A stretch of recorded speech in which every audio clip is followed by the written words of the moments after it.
Ladies and gentlemen, I wanted to wish you a very, very warm welcome. A good afternoon to you all, and thank you for being here. It looks like a sold-out talk. Of course, the talk was not ticketed, but it's still sold out. It's wonderful. My name is Farah Nayeri. I'm a journalist covering culture for the New York Times, based in London. I'm also the author of a book called Takedown: Art and Power in the Digital Age, published a year or two ago. And for those of you who like podcasts, I have a podcast called Culture Blast. Anyway, you can look it up if you wish.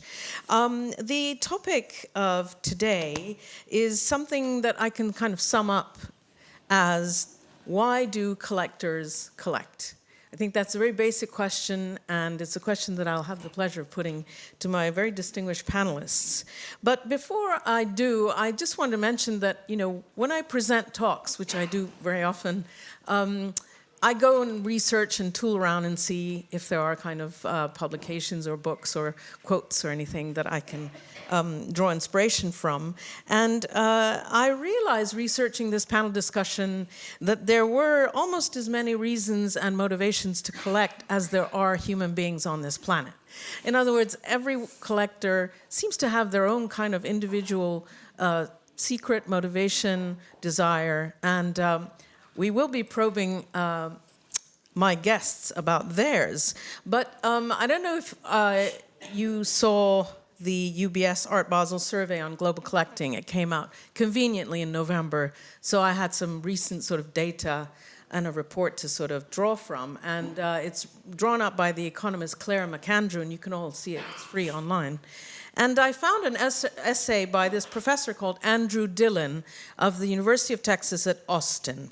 And what he said was, collecting is a rather curious behavior that seems to defy easy explanation or analysis.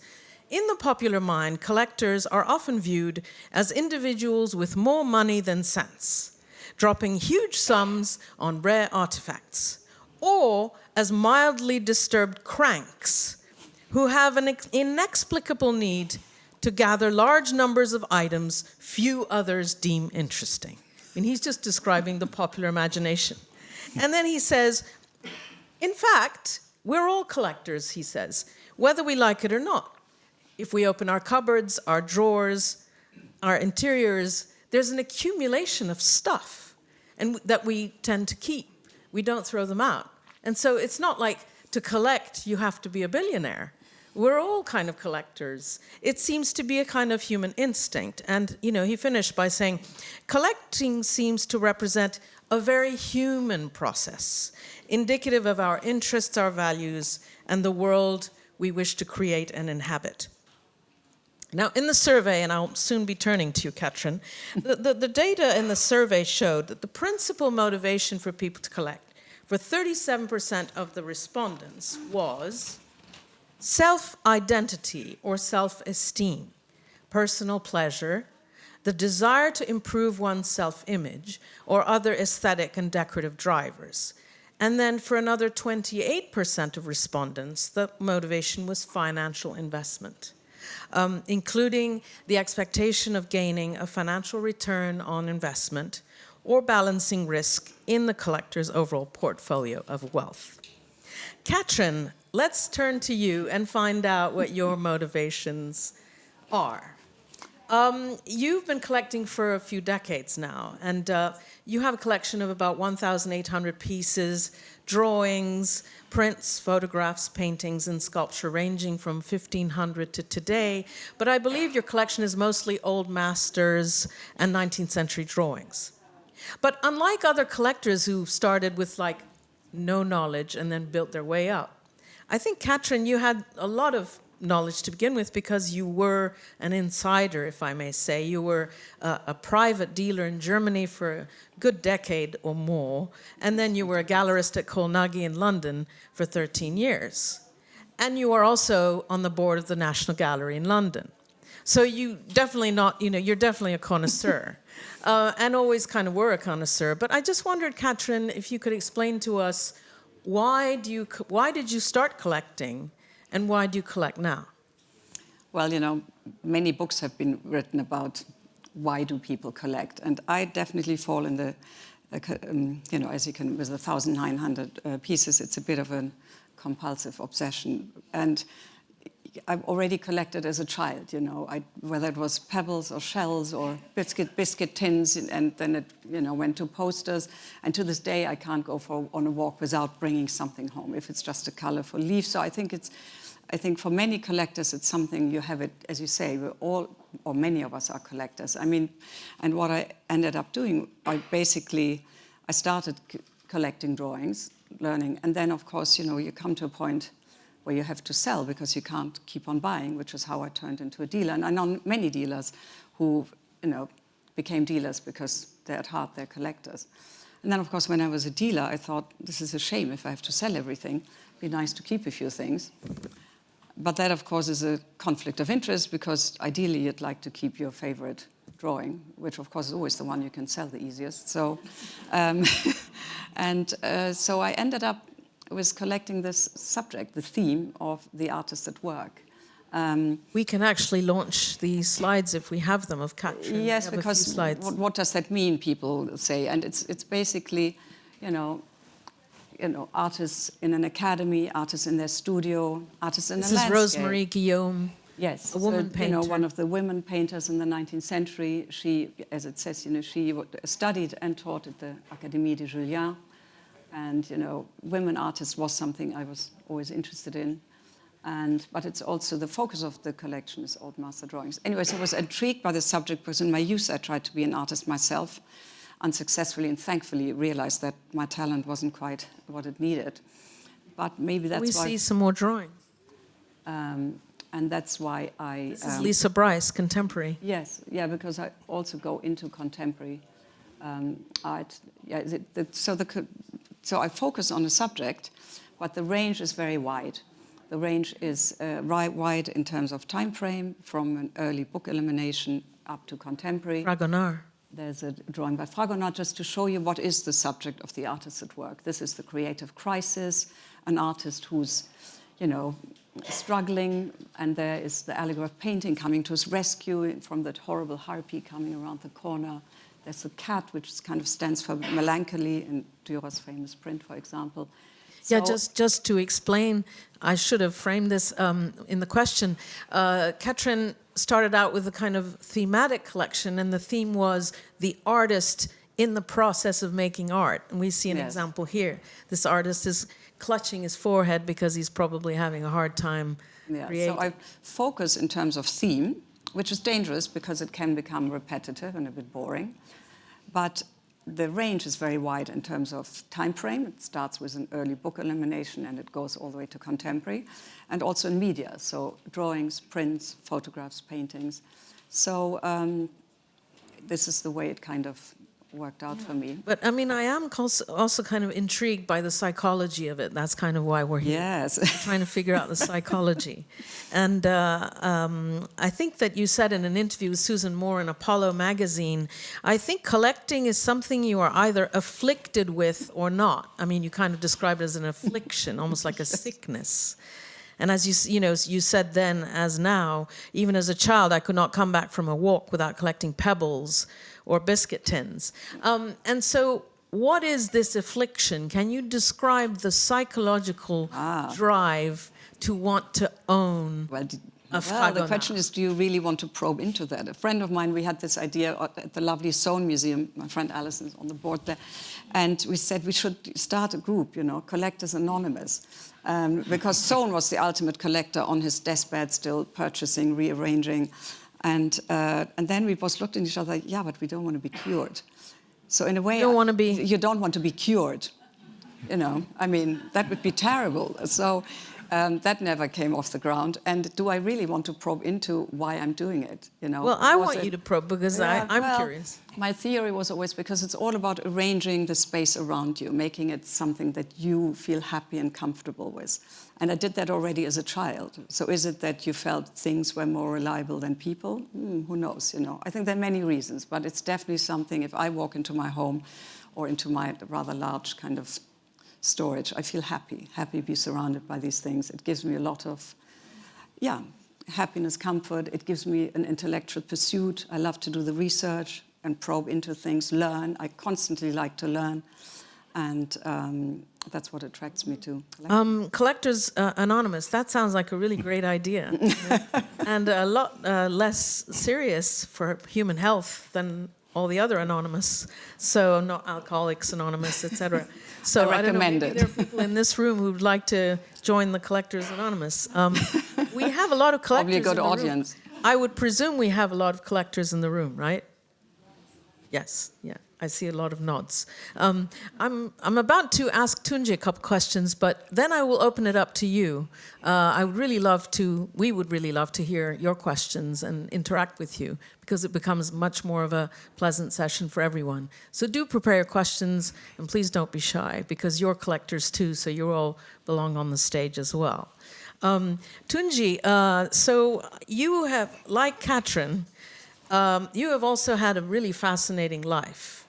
But like off the charts fascinating, because you were a long jump champion, an athlete representing UK, so national level champion. Then you worked in microelectronics, I believe in California, right? And worked with Steve Jobs for 2 years at a time when Steve Jobs was not at Apple and in that kind of interim phase. And then you are now senior director at LinkedIn, working on the marketing side. So you really have an incredible CV or bio. Can I get you to sort of talk a little bit about your life, your early life as an athlete, and how you got into electronics, and then how you really started collecting? Sure, and I think. I'm on my 4th career now, I think I counted. So I guess going from elite athlete to microelectronics engineer, then a business leader in tech for many years, and now a marketeer. I think I've got a 5th one in me somewhere, but I'll see as I get nearer to the end of that typical cycle in life of sort of learning, earning and returning. And I put a caveat that I'm always learning. So I think it's something that I've always found to be a way of enriching your life generally. And just being a little bit more balanced. And someone asked me the other day, how would you describe yourself? And I kind of said, it's a good question, probably a fractional side hustler who's an intent-based polymath was probably the best I could come up with, because I've probably done lots of different things, but if I do them, I kind of try and do them well. And so you were a champion at what age? Well, I was a long jump champion for Great Britain probably at about 16. And then I was aiming to try and get to the '84 Olympics at the time. I didn't quite make it. I snapped my Achilles, which for those of you that are in any sport, it's kind of the beginning of the end of your career. So it got kind of cut short quite briefly and quickly. But I had a good time at the time. And I was fortunate enough actually to go to the '84 Olympics as a spectator in the end. I was a Adidas-sponsored athlete, so they took me out there to, I don't know if it was torture or whether it was pleasure to watch when you could have been there yourself, but there you have it, sort of, I guess, fast forward in my And you carried the Olympic torch, I believe, did you? Or? Yeah, that was kind of a lot later. I mean, I think, 2016 I did it in, I was in Sao Paulo. But I mean, it's quite, quite unusual to be at TEFAF with the kinds of collectors that we're accustomed to, and then have a prominent collector, who was a long jump champion. Probably not. Maybe we have other long jump champions in the room, but if there are, please do raise your hand later.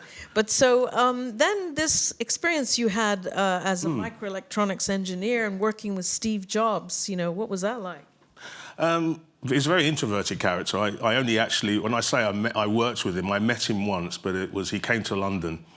He came in a room, he walked past us and we went, hi Steve. He went into a room, did a meeting, came out and we then got back on a plane. So we didn't get much time with him personally, but for those that know the history, he worked for, when he fell out with the board at Apple, he worked for a company called Next, and I was a sales computing engineer there at Next for a couple of years, and then he kissed and made up with Apple and went back. We all got made redundant out of our roles, but quite proud that I contributed to some of the technology we had at the time, because for those of you who know, a lot of the technology built around Next then became the precursor to what became an organisation called Pixar that then started all of the animation. So it really fast-forwarded the ability of animators to be able to get their work rendered a lot quicker. And then the innovation started in Toy Story and Cars, and all those great films came out of the technology that was developed. So it's quite cool. And now for your collecting career. So I know that you basically came to collecting through a mentor, and I think the mentor gave you some advice about collecting. Can you share that? Yeah, it was an interesting one.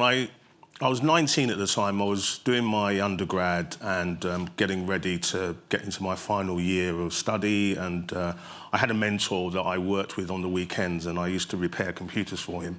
And he said to me, "Look, you're probably not going to start life out as a business owner, but you're probably going to go into the world of work." And he gave me 5 pieces of advice, and I won't go through all 5 of them, but one of them was to collect art. And he said, collect art because it will always outdo the stock market.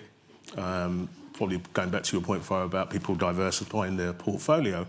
But he was quite specific, and he said that don't just learn any art, try and learn particular genres and learn them well.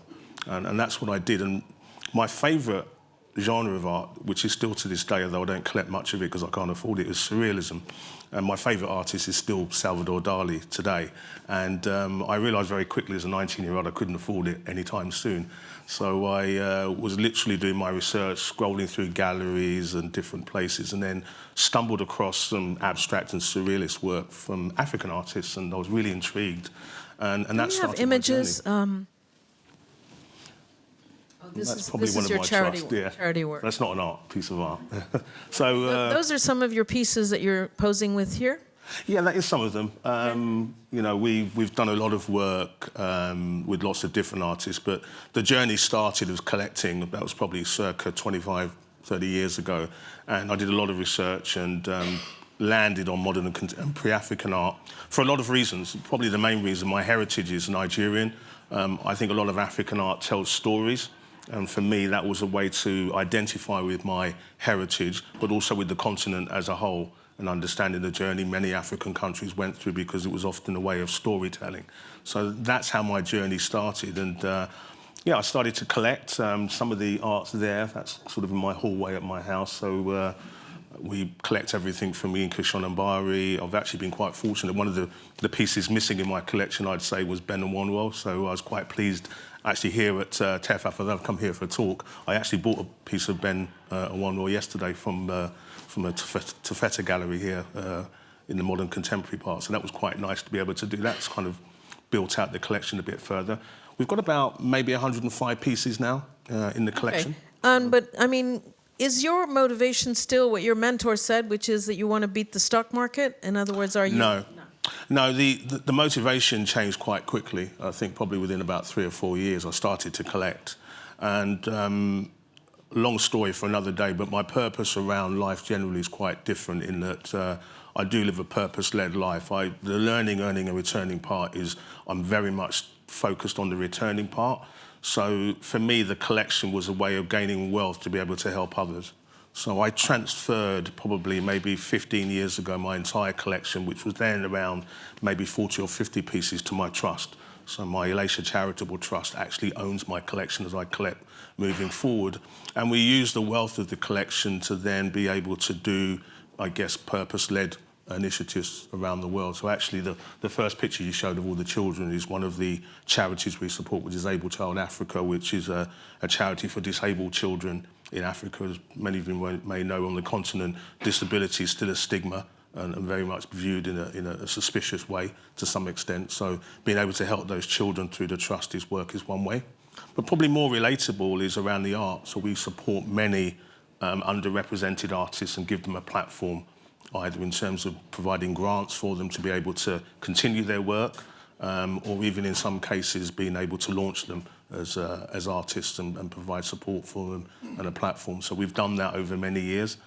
And your art collecting is in a way of funding your philanthropy, or? It is in a way. While I'm still alive and kicking, I still fund a lot of it out of my own pocket, but also the art provides a longer term wealth opportunity, because I guess like most foundations, and people, I know many people in the room will have them, you kind of have that generational wealth you want to pass on to your children.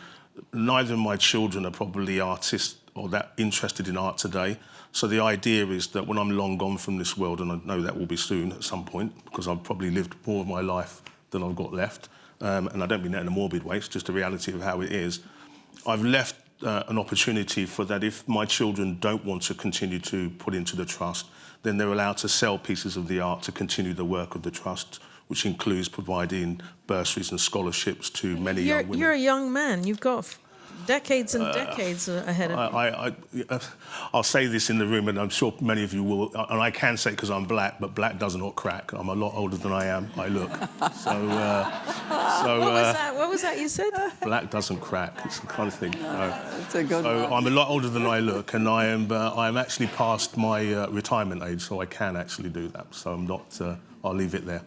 But I would like to say that one thing I would like to say about the trust and the work we do with the art is International Women's Day, and one of the things we are proud is that we've used the trust's wealth to be able to this date, send 15 young women to Oxford and Cambridge universities in the UK to do their studies in both mainly STEM-related topics. So that's something that we're quite proud of, and the art collections allowed us to do that. Katrin, and these are kind of my last questions to each of you. We're going to be wrapping up soon, but I wondered if you have any kind of like horrible stories to tell us, like maybe a drawing you bought and it was a fake.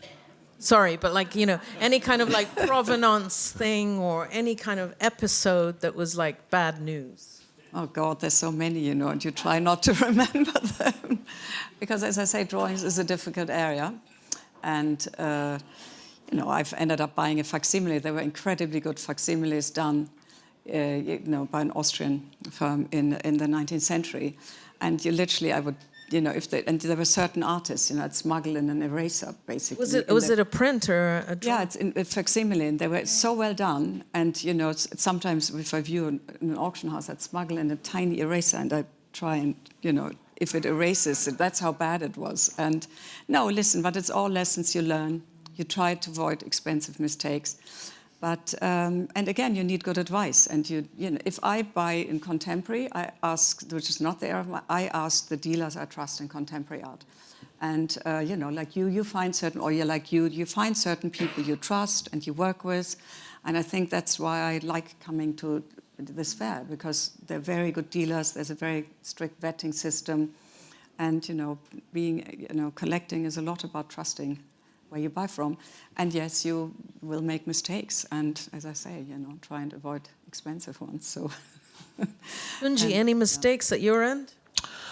Not so far, touch wood. And I think that is down to Katrin's point, which has been excellently sort of shared. I think it's just building up that trusted advisor network around you.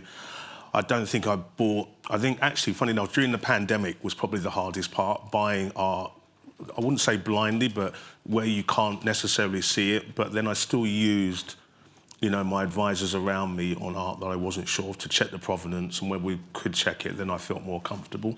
But I haven't had any yet, but I think it's down to research. I still go to galleries and I see things, and I'll say at 154, I went round and I saw a piece of art and I went, I'm going to have that one. And I didn't know anything, I just liked it, didn't know anything about the work. I kind of said I'd like it, and then I desperately went away and got online and did a load of research. So you kind of have to do that. But not so far. But use your advisory network, build it up. Network. I mean, I know I work for LinkedIn, and it's not a shameless plug, but your network is probably the most important thing that you can have in these situations. And I think using it, but not just making connections.